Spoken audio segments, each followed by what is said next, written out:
gamers. We're going to be checking out something beautiful, something amazing, something never done before. I'm gonna be honest, just like that, never done before. We're gonna be checking out the very first civilization tier list ever done in this world for AoE 4 on December 7th, 2021.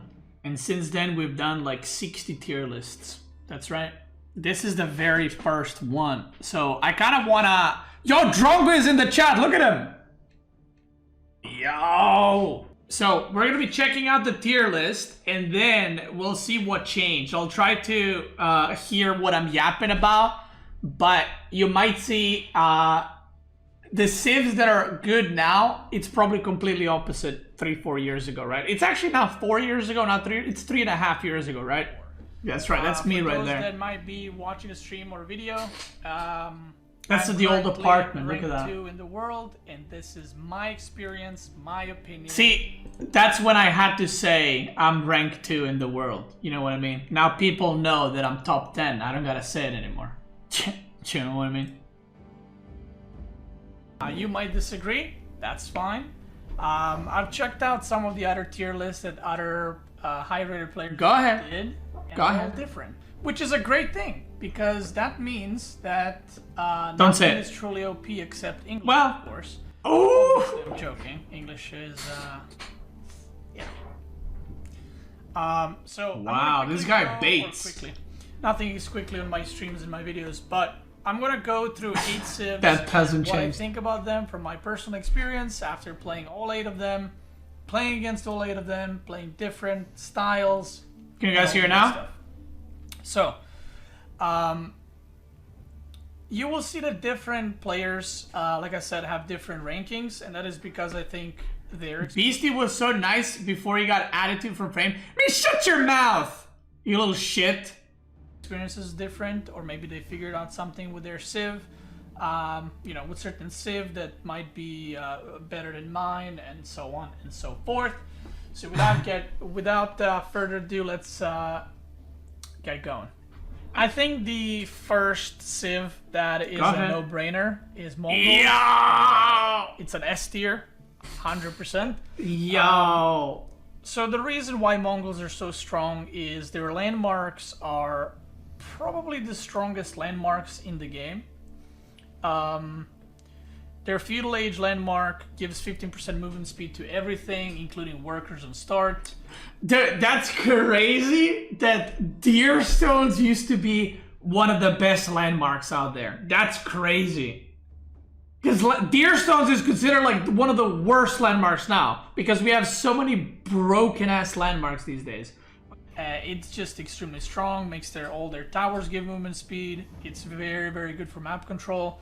Their castle landmark gives you, is it 50% more gold when you return gold to it? Again, incredibly strong. Wow. And then Imperial landmark that gives you free stone and boosts all the buildings around it. So this was when nobody went Kaganat Palace, by the way, because it worked differently. Also, Yem Network used to stay on your units for like 15 seconds or maybe even 30 seconds, something like that. Like when you left the tower range, your units used to still have movement speed. Mongol was like crazy. Mongols also have a very easy way to get to professional scouts, which makes them basically not really harassable in the early game, because they can pick up all the deer, go back home, and because they can move their TC, they can always get the wood and the food under a TC, so there's not much you can do about it. Sometimes their gold is exposed, but sometimes also their gold is right next to their TC, so you cannot really harass them, while they the scouts were really fast. They can harass your gold, they can kill your docks, which is why there's so many hybrid maps. The only maps that I wouldn't really play Mongols are the camp maps, like Hill and Dale, where it's super easy to wall off and camp.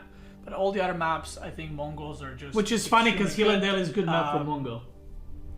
And yeah, they don't really have a weakness.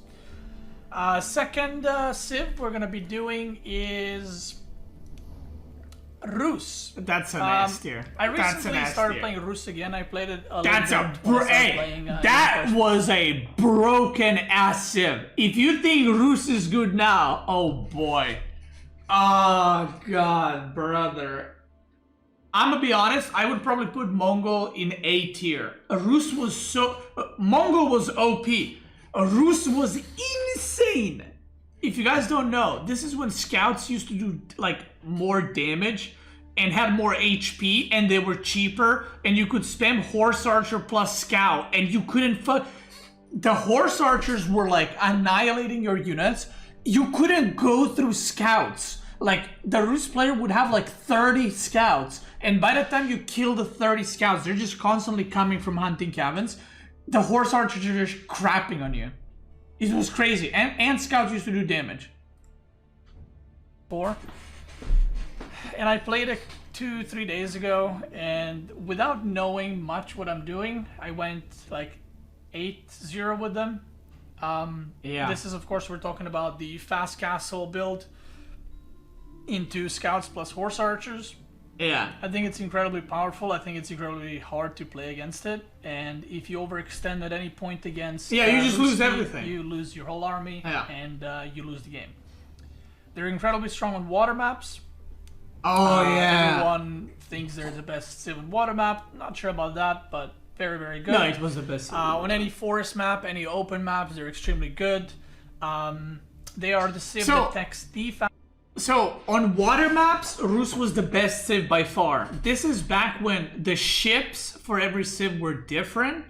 So, French was also really good, but Rus was like crazy because their fishing was crazy, and there was builds where you just make a fishing boat or two, rush feudal, and then you transform the ship. It was crazy, right? Like, you could get something ridiculous like 430 military ship, and then it just game over. Like, people didn't know how to deal with it, and they would just lose fishing boats and shit, right? Then Rus on open maps was OP because of horse archers. Rus on closed off maps, and when I say closed off, this is when we had King of the Hill, which is not really closed off, but you know, we had King of the Hill, Hill and Dale. I'm pretty sure Black Forest was played then too. Altai, like, Rus was so insane because you could just get castle without getting touched, and your hunting cabins gave you so much gold on these maps. So it was just like, every map was good for Rus. Every. Fastest to feudal age, the fastest to castle age. Wow. And the reason why this makes them so strong is because it's close to impossible to deny their relics and to deny capture points because they get castles so fast. And then they just mass units and take the whole map control. So even if you just, you know, don't die to Rus early, they will take the whole map. They will take all the deer because they get to feudal fastest. They will take all the professional scouts. They will take all the deer because they can produce scouts from their hunting cabins, so they don't need to make stables like other civs do. But you can hear me. I didn't even play that much Rus. I played like... will have super fast feudal. I just started. Scouts, I think 7 scouts. When the game released in December, I started playing other civs. So I was playing Mongols for about 2 months straight. Scouts near your deer, you know, spawn to just yoink them all. This is kind of similar together with Mongols. Mongols have a little bit slower castle, but feudal, they play almost identical. And with that many scouts, you're, you know, hard to cheese, I feel like, both of them, because they have 7 scouts and they can see what you're doing at all times. 7 they can deny scouts. Your scout, perhaps, and yeah, they're just really good. It's you were skinnier? No, it's the angle. Control from Rus, but once you do, I feel like they kind of fall off a bit. It's the angle. Even though in an Imperial, their springs have extra range, I think they're very, very good. Overall, the reason why both of these are S tier, out of the 17 maps, you can probably play both of these civs on 14 maps comfortably. 17 maps? Rank 1 oh, rank 2 this is... best civ. Oh, this was before ranks even next came civ out. I will be talking about is Chinese. Yeah, this was before... There was no ranked matches. Nico, thanks so much for raid. Hope you had a good stream.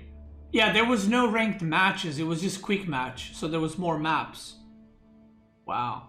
By the way, people asking what happened to me. Guys, the camera here is shit and the lighting is shit, okay? I've been playing a lot of Chinese. I think Chinese, I called it a couple of weeks ago. I thought it would be one of the best civs. The only thing that's preventing Chinese from being an S tier, in my opinion, is the maps. There's very few maps that you can play Chinese on. Chinese require maps that are... This is when China was played 2TC. Very campable, like Hill and Dale, like Altai. I think Chinese are pretty decent at. Some maps where you can go economy boom with the Dynasty and second TC. Yeah, you get extremely far ahead on so the meta was 2TC with Song, by the way. You know what's funny? Some of you may know him. There was a player from StarCraft called Vibe. And Vibe, I remember, he played a lot of AA4 when he came out. And every single fucking game, because he played Zerg in StarCraft. So just to show you guys how crazy people were. He was trying 3TC Song Dynasty every game. And anyone that made Rams just fucking killed him. Because imagine 3TC Song. Like, you mow down your food super quick. But if someone leaves him alone, he obviously like just auto wins the game. And then you can go into siege units and basically just slow push your opponent, kind of like just a death army that just kills everything in front of it. The problem with Chinese, they're not the greatest on water maps. They're no means terrible, but, you know, not great. So again, this is when every civilization had unique ships on water. And it's funny because some civs just had shit ships. Like Abbasid and Delhi, I remember, were awful. Like Abbasid and Delhi ships just didn't do any damage. Like, at all, for some reason. And then we had French hulks that were just killing everything. So, China also had unique ships and they sucked ass. And then on super open maps, there has been some builds with aggressive playstyles where you go 1TC, you go Dynasty, and then you attack with crossbows. I personally haven't tested it too much, but I do think that if you let Chinese boom, you're probably going to lose the game. And it's probably the best boom civ. Double TC and kind of if you want to go more macro. Bro, I agree with this guy. For sure. 100%, yeah, for sure. Recent nerfs to Ram makes it even easier to defend ram pushes. Mostly your town center can target fire stuff. So it makes it even better against ram pushes, which was the problem with Chinese previously. It was very hard to defend these kinds of feudal pushes. You know what ram nerf that is? Rams used to get attacked by TC, and the TC, you couldn't change the fire. So if you put 15 villagers in TC to shoot, the enemy just sends one ram and just kills your whole army because the TC would be shooting at the ram. Like, it wouldn't attack anything else. If there was a ram, it had highest aggro priority, so it was just killing the ram. So anytime your opponent made a ram, the ram basically tanks your TC and he kills your whole army. As well, so even that makes it easier to hold stuff, so... Wow. I think over time, maybe, I don't know if there's going to be some kind of map rebalancing or maybe new maps. I do think that even if players just learn how to play Chinese better on more open maps, I do think it can be an S tier civ. Dude, this guy's so smart. Because of their siege having 50%. Dude, that's so smart! Produced from the third landmark. Wow. And I do think this will get nerfed eventually. Oh my god, and he did! That did get nerfed. Oh my god. Dude, that's crazy. 30% health, but right now 50% health is insane. If you get to you could supervise it, by the way. You are even or ahead, there is no way you can lose because your bombards will literally delete everything. So wow, you could supervise the cockwork tower. Wow. Anyway, go ahead. Next. Next one is I'm just gonna do them by ranking. I think that's the easiest, so I don't like French for sure. French. Next civ is French. I think French have fallen off a bit. There is a lot of speculation between top players, are French still good on water? Are they not good on water? They still do get Hulk in feudal, but the Hulk has less armor, which there's a lot of rock paper scissors on water maps, and that's why a lot of people are unsure which civ is the best on water. So, for example, French lose to Mongols on water. What? But they beat every.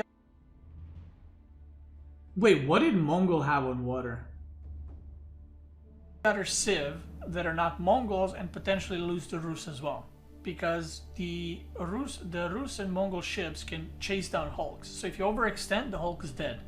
The other civs, their ships are much slower, so even if you get in trouble, you can just run away while kiting and shooting.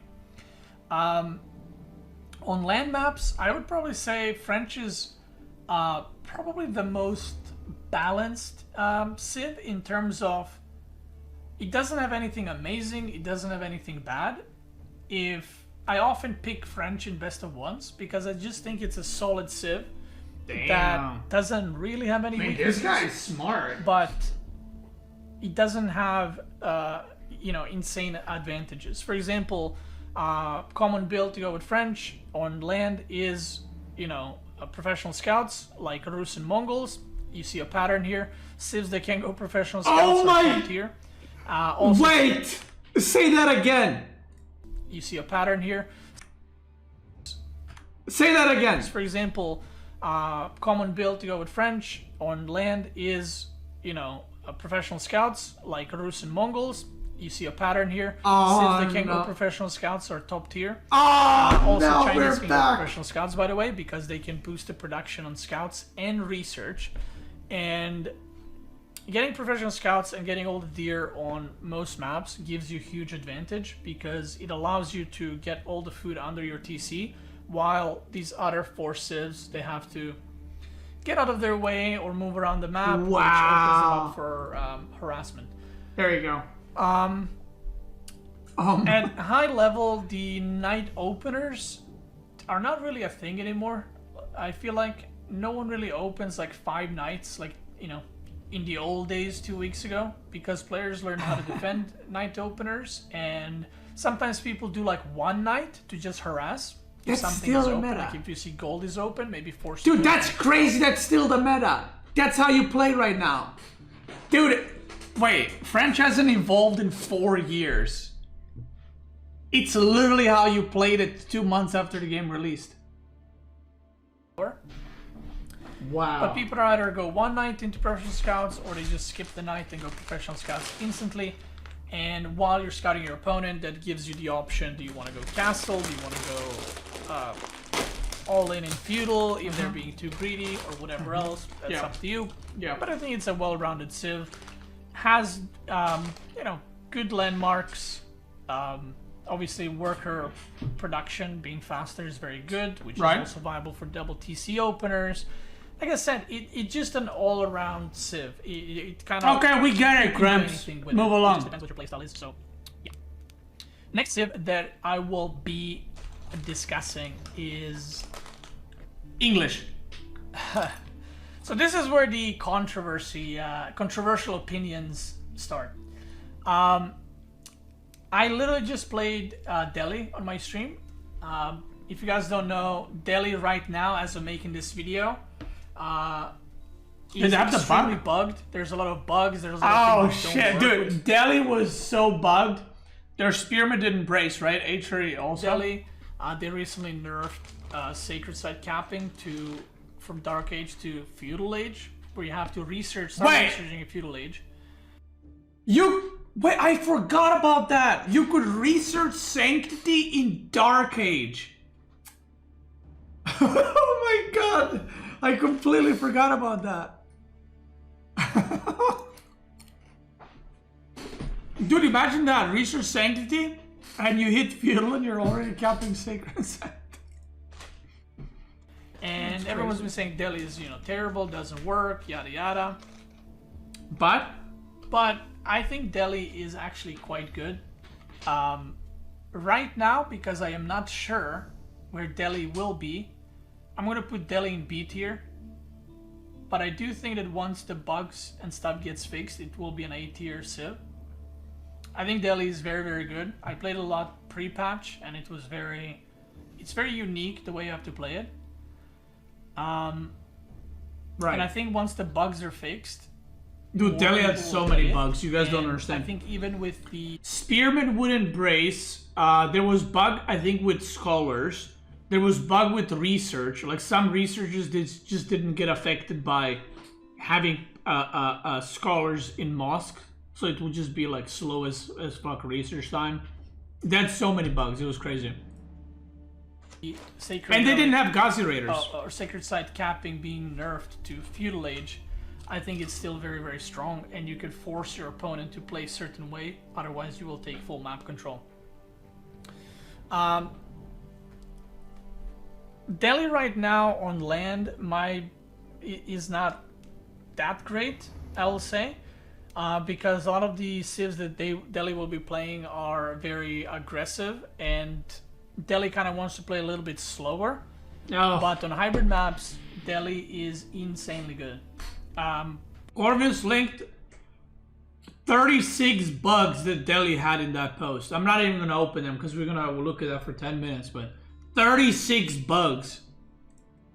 For those that maybe don't know, Delhi fishing ships shoot in Dark Age. I knew that. So if you play any hybrid maps like Danube or Confluence or any map that shares river with the opponent, you can basically make 3-4 fishing ships and send them and kill your opponent's fishing ships.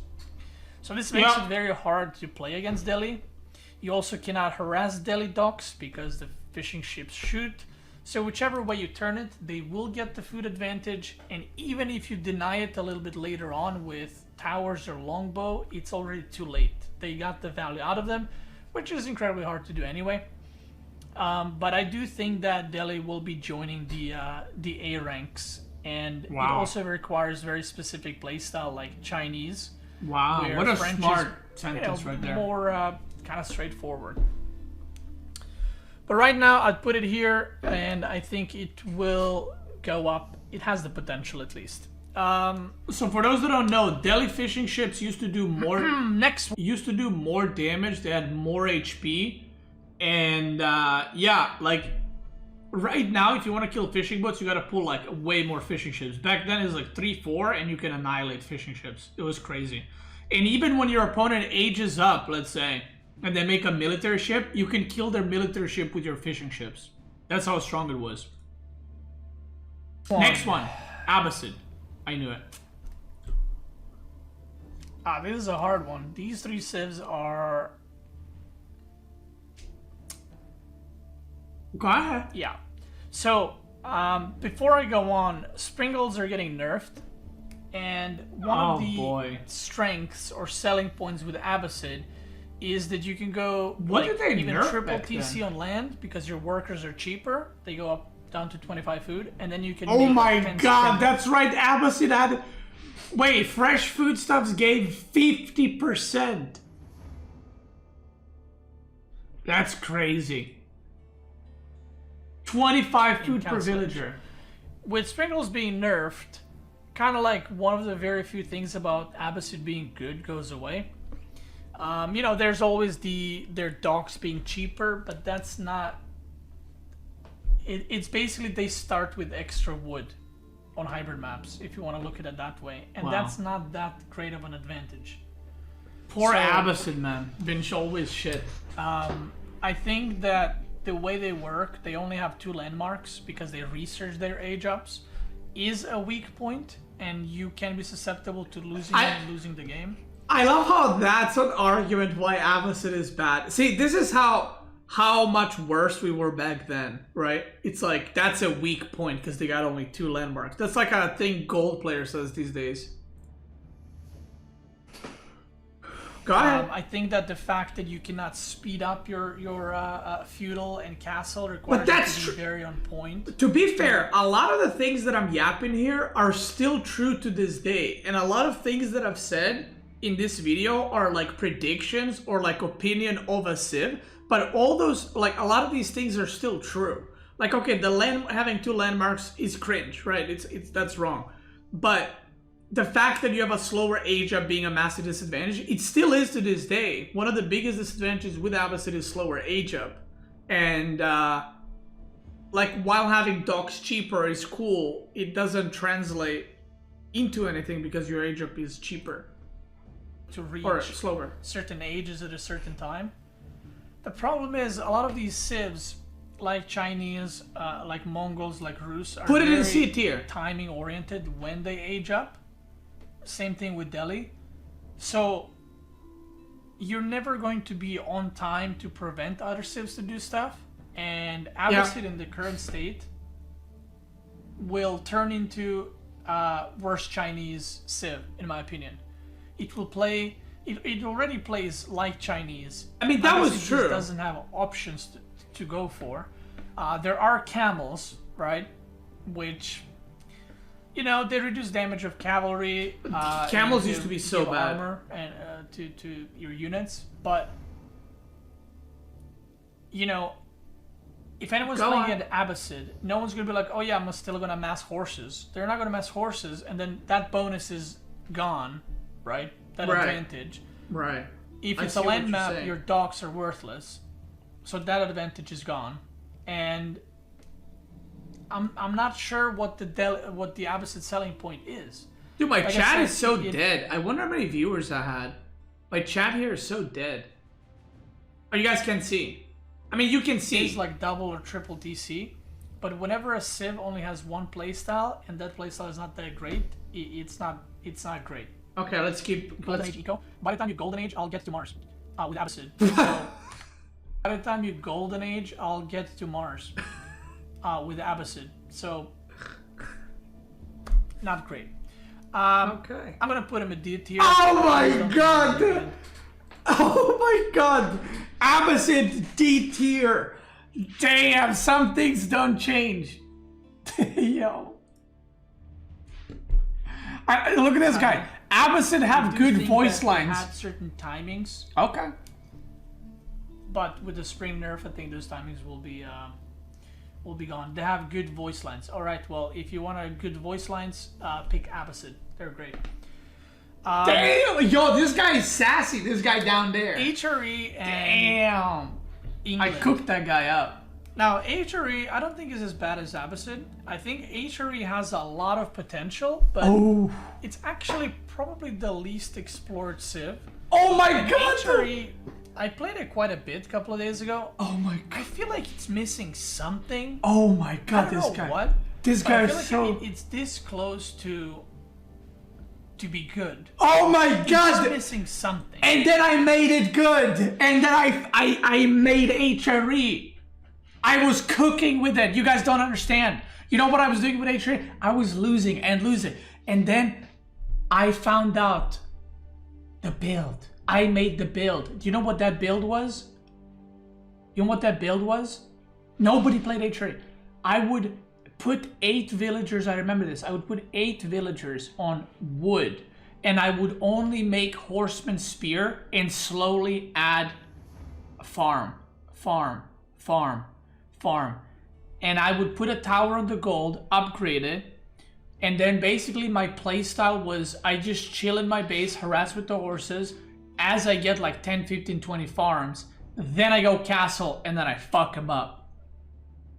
And you're like, that's so easy to do. Yeah, but nobody knew that. Nobody knew that. And that's how you can still play HRE to this day. Wow. I don't know what that something is. Wow. But if he only I never knew. feel that I'm even in game. I always feel like I'm behind in some way. Wow. If he only knew, he would be the guy. That's right. HRE has been a very good candidate for water maps. And I'm talking Boulder Bay and island maps. To be the best civ or second best civ. Because of their landmarks. So their first landmark... Oh my god! Boosts your workers gathering rate by 40% still. If you put prelate inside, which for island maps is insane.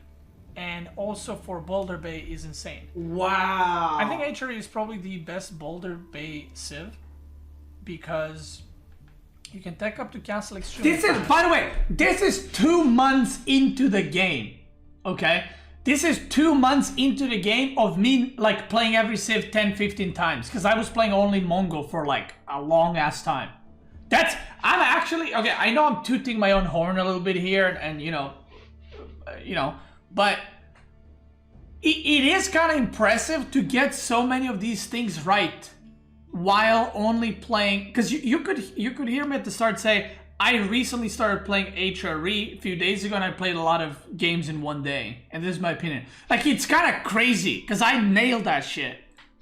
Damn. You can take the relics, and if you lose the water, wow, you just take all the relics and you completely switch to full ground. You go Imperial and you go the Palace of I don't know Sabia. what the landmark is called. I didn't know what the landmark is called. 75% less and produce 75% faster. Wow. And you just ditch the water, and you will actually completely stomp your opponent because the amount of gold you receive from relics as HRE is crazy. Insane. Is insane. That's right. And I think it's one of the very few civs, maybe Chinese as well, where you can ditch water on both and continue on land and still win. Wow. Because the water just gives you such a huge advantage. But HRE is very, very strong on those maps. And I think that this is one of the very just not explored civs, like Delhi, because their style is very unique in how they need to play and what they need to achieve. Wow. And I do think that with time or a change here and there, it will make HRE very, very strong. Wow. Might be wrong, but you know, even stuff like sprinkled nerfs makes it, you know, HRE versus Mongols or HRE versus China or HRE versus Abbasid makes it a lot more playable because HRE relies on making a lot of men-at-arms and just pumping out units. Wow! Because you can pull all your workers from gold. And Springolds are very obviously good against, you know, men-at-arms, especially if you mass them and can... Okay. Let me just explain this to you guys. If you haven't played, okay, AoE 4 in release, Springolds used to do like, I don't know how much damage, it was like fucking 60 damage per hit, okay? So they didn't have this shooting through units attack, and it wasn't anti-siege, it was anti-everything. Like, the best army you can have, and I'm not even kidding, the reason why Mongol was S tier. Mongol had a strategy where you do a tower rush, you go fast castle, and then you get improved siege engineering as Mongol. This was like the go-to. And then when you go improved siege engineering, you can make Springolds with your units. And the style was, you go in front of the enemy base, you make a tower or 2 or 5, and then you just make Springolds. That's literally it. You just make mass Springolds and you would kill everything. Everything. And this is why for a while Abbasid used to be pretty good, because Abbasid could do the same. And those were the only two civs that could make siege on the field, like Springolds, and they were crazy. Like, Springolds would be killing knights, by the way. Like, that's how strong it was. Prevent HRE pushes. So I do think that HRE might, you know, if everything works out in terms of patches, stuff gets fixed, I can see Delhi going up, and I can see HRE going up as well. It's gonna go a lot more, boy. But for now, HRE, Delhi are kind of very, very map-specific picks. And if you want to play Abbasid, I would suggest to play Abbasid on Healandale. Yeah. Altai, maybe? And that's it. Because wow. you can go 3 TC there or 2 TC and not die. Wow. I feel like damn, bro, Abbasid on water is just a very big bait. And dude, Abbasid's had it rough, dude. I actually think okay, looking at the history of AoE 4 from the get-go, the worst civ of all time has to be Abbasid at the top level. 100%. I remember there was one season where Abbasid was S tier. And that was in the 2 TC meta. I remember. Every civ went to TC. Every civ. French went to TC. HRE went to TC. Every fucking civ went to TC. And the only reason why Abbasid was S tier is because you go 2 TC, Abbasid goes 3 TC, and you're just out of losing. If you go 3 TC, Abbasid can go 4, and then you're gonna starve out of food because you need so much food to produce villagers. That was the only season. After that, I can't remember what was nerfed. Abbasid went down to A tier, and then it just plummeted to D tier. It was crazy. It was crazy. We had Abbasid S plus few months ago. If you're talking a few months ago, last year, around this time, then yeah. Yeah, that was last year, brother. Not a few months ago. And I think that was the 2 TC meta before Pro Scouting came into play. That's crazy. And I think easily the best Civ in AoE 4 of all time has to be Rus. This Civ is never bad. I think the worst I've ever placed Rus, most like I don't have a fact about this, but I think the worst that I have placed Rus in tier list is like B tier. Rus is like almost always S tier, like 70% of the time. Maybe 20% was A tier and then 10% B tier. That's crazy. Black Forest, sure, Abbasid might be good in Black Forest as well. Black Forest I feel like Abbasid was a on map. Water. I remember when I started playing, everyone was like, "Oh, Abbasid is great to water. Your docks are cheaper." And you're like, "Whoa, amazing!" And then you realize you're basically just your bonus Civ thing is starting with 100 extra wood, or however much their dock costs. I'm not sure, and that's not great. Okay, eating. Okay, go ahead, Gramps. Okay. So, yeah. Bro, okay, we get it. Abbasid sucks. I think that English is it's not the worst Civ, but a lot of high-rated players rate English very high. I don't know why. I think it is bad, straight up. Oh. And this is probably the most controversial opinion regarding Civ tier No list way that I he have, said that. That I know a lot of people are going to disagree with, but I don't think they're as bad as Abbasid. I do think. Damn, I can't believe I rated them that low. Wasn't English OP at the start? Well, maybe that was because this is December 2021. Maybe it was after in 2022 when English became good. Because I remember. No, actually no. Because in 2022, in March at N4C, English was considered bad. And that was it. That was March 2022. English was considered bad. And I remember so many civs were just beating the shit out of it. But I don't know where. There was a period where English was good. Yeah. Potentials, but English are just bad. Wow. And I'll go through. Bro, am I really talking about English for a third of the video? Water is terrible. Their landmarks for water are terrible. This is back when Abby did not give you a king, by the way. The only thing Abby gave you is healing, and it was some dog shit healing. It was like 2 health per second, I think.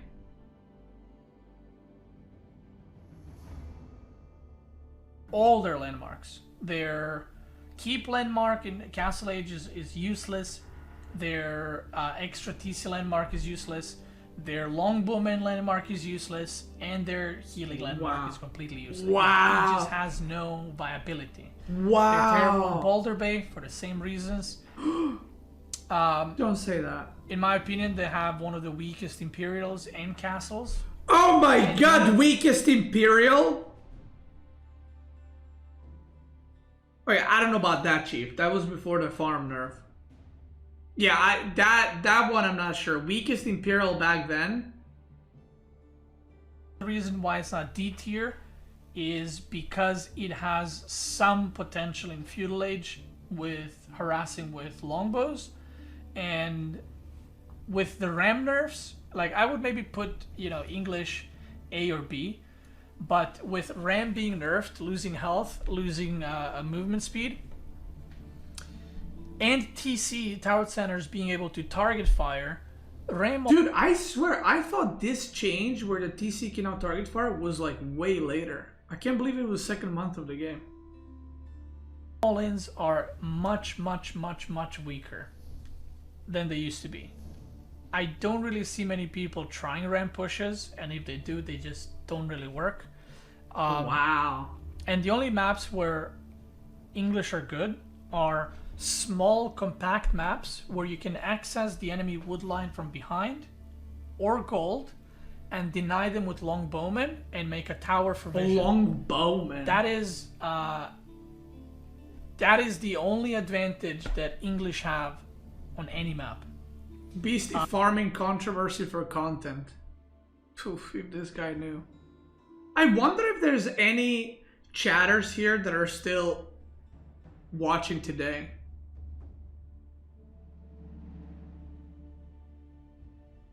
Cookie versus Cookie. I remember that guy. I know some people like playing them on hybrid maps because you can rush feudal. Wait, Tulak Horde? Wait, he still watches.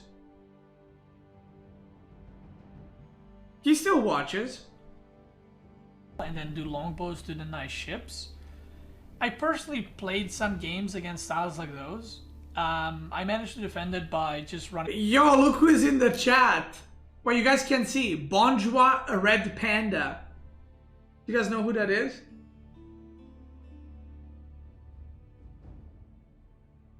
Damn, boy. Running away my ships, getting to feudal and just running them over with horsemen.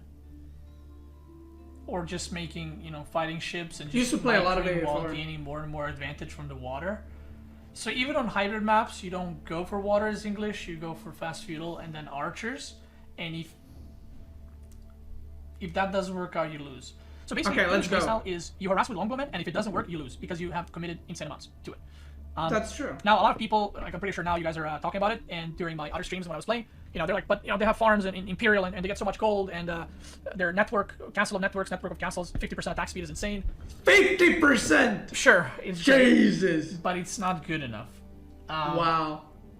Another problem with English is, when I play against English, I'm not like, oh man, I gotta scout. Like, I gotta scout if he's gonna go this landmark or that landmark. Okay, I gotta scout if he's gonna go this unicomp or that unicomp. I know exactly what's happening. I know that he's gonna go feudal. I know that he's gonna go longbowman, and there's his weakness. True. From English. Have you ever seen an English player go feudal and go horseman? Have you ever seen an English player rush castle and go knights? No. No. Because other civs are better for that than English. Right. I've never seen that. English and go knights, unless in a certain situation. Same thing with double TC. Why would you go double TC with English when you can do it with Chinese or Abbasid or French? Okay, that's true. Double TC is better because you can buy stone at a cheaper rate. That's true for back then. To me, when I think about it, when I play against English, I don't remember the last time I lost against English. I'm sure I will lose, the next, maybe even tomorrow against English. But my opinion on the Civ... Okay, you're yapping too much, bro. Something with the Civ changes. Hurry up. Basically, every great thing that English have, other Civ does it better. That's still true today, by the way. Literally, that's still true today. Every style English can do, other Civ can do better. Still true. Okay, I'm gonna cut you off right here. You're yapping too much. Actually, I'm gonna let you play a little bit more. Maybe you say something. A lot of people say like, oh, farms in Imperial are great. Okay, you get to Imperial, you get to farms, and you die to Chinese bombards. Okay. Yeah. And they're gonna have 3 times more workers than you. Yeah. Or you will attempt to go Imperial, but you will die to Rus. Right. The thing is, even the matchups where in theory they should win, like longbows versus horse archers, Rus can just go knights in second age and kill you. I think French versus English is also a very French favored matchup. Yeah. Achery has men at arms early, or you can rush castle with Achery very quickly and just go knights or go men at arms. Yeah. I just don't see it, guys, where exactly English fits and what advantages it gives. I just don't see it. The only way to play English is aggressive, which is expected, which makes it easier to defend. You can still do damage, don't get me wrong, you can still win games with English. But I think as the time passes, English will be worse and worse, unless someone figures out some revolutionary play style that I currently don't see at all. Or the maps don't change. Like, for example... Oh my god, this guy... How does he do this? This guy sees 4 years into the future. Are we watching the same thing? This guy played English 5 times and literally gave us a 4-year prediction of what's gonna happen with the civilization. And that's exactly what happened. Wow. The best English map is probably... Altai. Probably like Altai or Danube. Oh my god! Some map where the distance between you and your opponent is very small.